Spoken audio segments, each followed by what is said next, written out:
Assalamualaikum, apa kabar kalian semua anak-anakku hebat kelas 4? Ketemu lagi dengan Bu Ula dalam pembelajaran SKI Bab 2 kelas 4 Kepribadian Nabi Muhammad SAW. Sebelum kita mulai pembelajaran ini, yuk beri semangat kepada Bu Ula. Tekan tombol subscribe, like, dan komen tentang video pembelajaran kali ini. Hari ini kita belajar sejarah kebudayaan Islam kelas 4 bab 2 tentang kepribadian Nabi Muhammad SAW.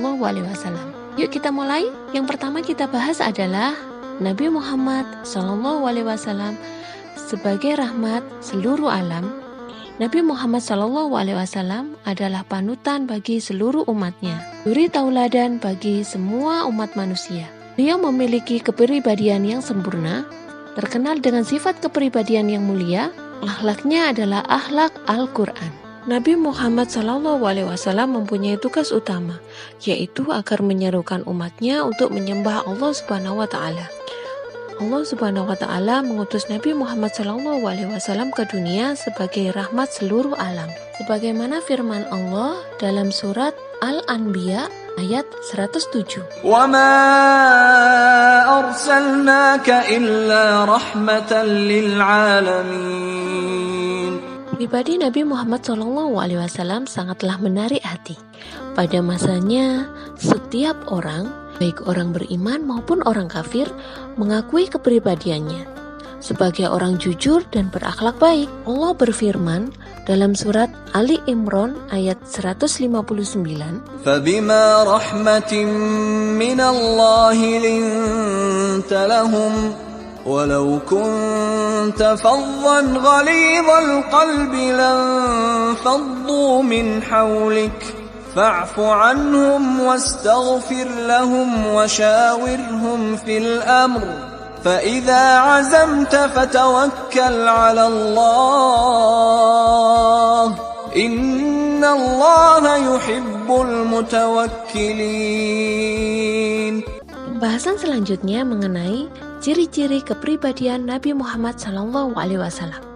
Nabi Muhammad SAW memiliki sifat yang wajib kita teladani, yaitu as-siddiq, amanah, tabligh, dan fatonah. Nabi Muhammad SAW adalah manusia sempurna, baik dalam sifat maupun akhlaknya. Selain 4 sifat yang Bu Ula sebutkan tadi, beliau juga memiliki sifat yang tawadu, rendah hati, lembut, tidak sombong, dermawan, murah hati, adil, suka memaafkan, sabar, dan mampu menguasai diri.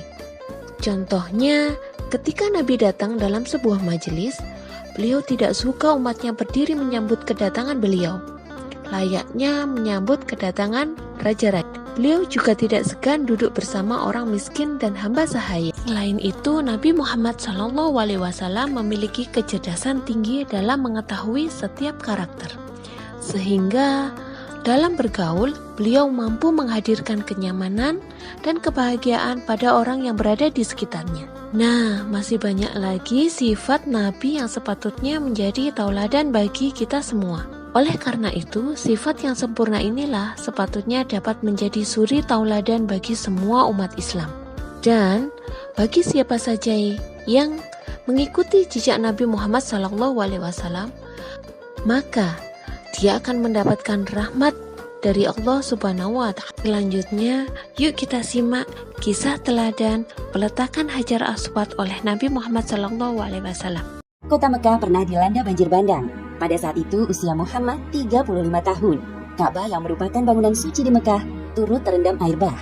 Bencana tersebut menyebabkan kerusakan parah pada dinding Ka'bah. Akhirnya terjadi kesepakatan untuk merenovasi Ka'bah. Sedangkan Muhammad berperan besar dalam peletakan Hajar Aswad. Muhammad dan Khadijah hidup dengan pergaulan yang baik dalam balutan kasih sayang. Setelah menikah dengan Khadijah, orang-orang Mekah semakin menghormati Muhammad. Namun tidak ada yang berubah. Beliau tetap rendah hati, suka menolong, tidak pernah menunjukkan kemarahan, berbicara sedikit, dan apabila bergurau, yang dikatakannya hanya kebenaran. Hal itulah yang membuat orang-orang di sekitarnya merasa senang, sekaligus segan terhadap Muhammad. Beberapa Beberapa pembesar Quraisy berdebat mengenai perbaikan Ka'bah. Beberapa saat setelah diskusi dilakukan, diputuskan bahwa Walid bin Mughirah yang akan bertanggung jawab.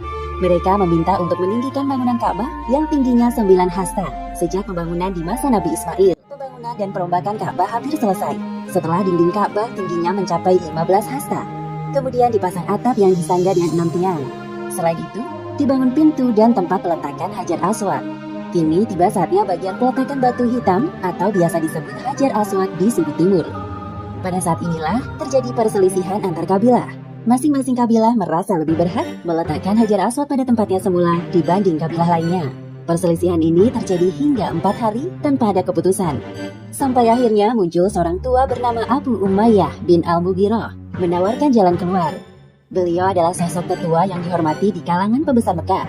Wahai saudara-saudaraku, hentikan perdebatan kalian. Serahkan keputusan kalian kepada orang yang pertama kali masuk lewat pintu Safa. Orang-orang setuju dengan usulan Abu Umayyah. Mereka pun menanti siapa yang kira-kira datang pertama kali. Rasa penasaran tersema di dada masing-masing kabilah.